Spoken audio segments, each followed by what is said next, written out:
Hey, everybody. Welcome back to the Health Matters podcast. Saul Marquez here, straight from the show floor in Las Vegas. Today, I have the privilege of hosting Charlie Harp on the podcast. Charlie is the founder and CEO of Clinical Architecture, an industry-leading healthcare data quality solutions provider. Charlie has over 35 years of experience as a healthcare software engineer focused on creating tools to better utilize and understand data. Charlie, I'm so glad you could be here with us today on the podcast. It's a pleasure to be here, Saul. Thanks for having me on. Absolutely. And look, Charlie, there's a lot of innovation. There's so many interesting things happening in healthcare, and clinical architecture is at the forefront of a lot of those things. Before we dive into the work that you guys do, can you share a little bit more about you and the work that you do in healthcare? Absolutely. I'm a simple country programmer. I've been developing systems in healthcare for a little over 35 years. I've worked in clinical trials. I've worked in clinical labs. I've worked with hospital systems. And throughout that journey, one of the things that I've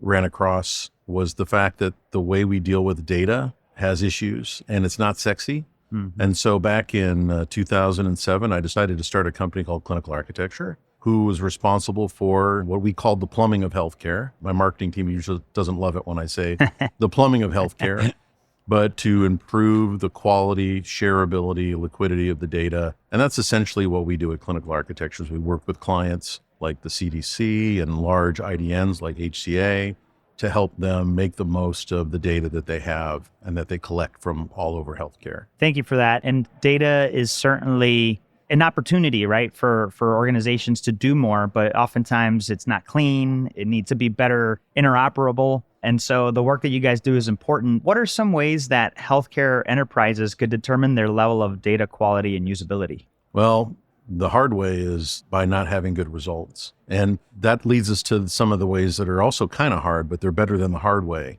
And that is you have to measure it. It's like anything else.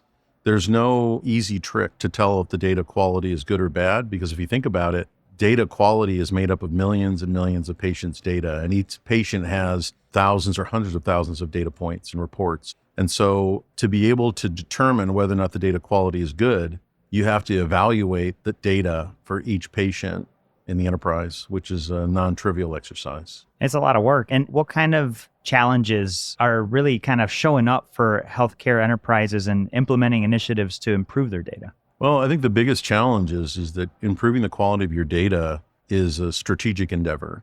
And if you're a large ADN or you're the CDC or whoever you are, you've got the day-to-day stuff that you have to do. You've got to take care of patients. And so if you take COVID, for example, when COVID hit, everybody was scrambling to take care of sick people, to make sure they had enough ventilators. And so when you start talking about lofty ideals like improving the quality of your data, people are like, well, yeah, that's great, but this thing right here is on fire. Yeah. And so one of the things we've tried to do is bring to bear more technology to help take some of the burden off of people. Because if you just leave it to people, which is traditionally how we did it in healthcare, you'll never be able to keep up with the work and get through the backlog of work of evaluating all this data. So the biggest challenge is just time and resources. Yeah, that's so insightful, Charlie. And for folks listening, maybe they want cleaner data and they're not having the success that they wish they could, maybe because of priorities within leadership, or what advice would you give them? How can they start and how can they make a case for it? I mean, I think the bottom line is all these health systems in particular, whether it's life sciences, pharma, health systems, payers, they make a huge investment in technology. But if you think about it, whether it's analytics, traditional analytics, or machine learning or artificial intelligence,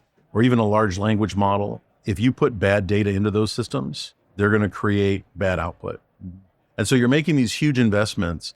People have to bite the bullet and decide to invest in looking at ways to improve the quality of that data. And keep in mind that there's two places where data comes from. There's the data you create and the data you get. And both of them have unique patterns and unique things you can do. The data you create, it starts by changing how you do things. And whenever you create data, any point in the patient healthcare cycle, you have to invest the time and energy into creating the quality data when you create it. And when you get data from somewhere else, you have to invest the time and energy into making sure that data comes in. And that investment is either a technology investment or a people investment or some hybrid of the two of those. Yeah, thank you for that, Charlie. And there's been progress in the infrastructure, in regulations, fire, bulk fire, right? All these things that are leading toward a promising future. what should or would have to happen in the future to make healthcare data more interoperable? I think when you look at initiatives like FHIR, and keep in mind, FHIR is an envelope. It's a better envelope than other envelopes we've had, but I can still send you a nasty letter in that envelope if I want to. When it comes to the standards, I think FHIR is a good step in the right direction. I think when you look at what's happening with TEFCA and the QHINs, I think that's a good step forward if we figure out how to fund it. Because we've had HIE initiatives in the past. We had RIOs, we had clinical integrated networks, and they all kind of ran out of steam at one point or another because they couldn't figure out how to fund them. So we've got to figure that out. I think that when it comes to more interoperable data, I think people have to follow the golden rule of data, because the biggest issue we have with interoperability right now is reconciling the fact that healthcare evolves from the edges, not the center. And so everybody out there, every hospital, every clinic is probably going to need to be able to create data from time to time because they're on the front lines of healthcare. So we can't just say everybody has to use this thing, because if we say everybody has to use this terminology or this thing in every place in healthcare, humans are capricious little buggers. They'll figure out ways to work around the system, and you'll end up with unintended consequences. So you have to leave them the flexibility to make in the field decisions. And then they have to make sure that they are, with the data, when they send it to someone else to share it, they take the same care in doing that they would like someone that's sharing data with them.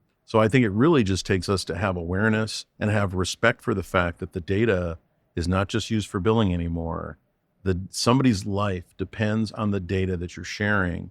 So we should take that into consideration when we share data. So some of it is just changing how we think about what's happening with the data. It's not just for billing. Yeah, that's fantastic. Some great ideas, folks, that you could think about in your own organization as you seek to get better with data interoperability, the use of your data. Charlie and his team at Clinical Architecture are doing some fascinating work to make that happen. Charlie, if you had a closing thought for the people listening to today's podcast, what would that closing thought be? I think my closing thought would be sometimes healthcare as an industry seems like it's slow and it can be a little discouraging at times, especially for those of us that have been fighting this fight for decades and decades. I think at the end of the day, the people in healthcare are heroes. I think they work really hard. I think they care a lot about what they do, and typically they're struggling in less than ideal circumstances. The closing thought would be I've been doing this a long time, Saul, and there has been progress and there continues to be progress. And with the industry like healthcare, we are disrupt resistant. Even here at Health, I think we're disrupt resistant. I think that success lies in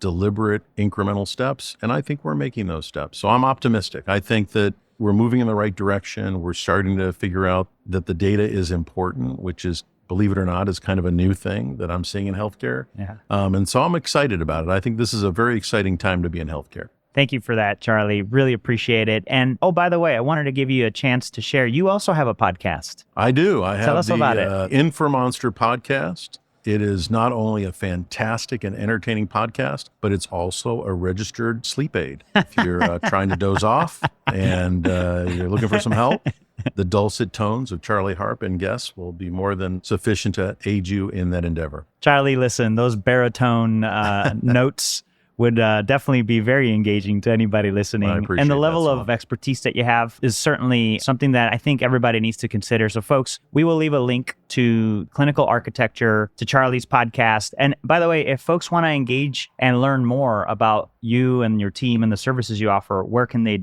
reach out to do that? clinicalarchitecture.com. Outstanding. Charlie, thank you very much for being with us. And folks, thanks for tuning in to the Health Matters podcast. Look forward to having you check out the links below and take action on what you've heard.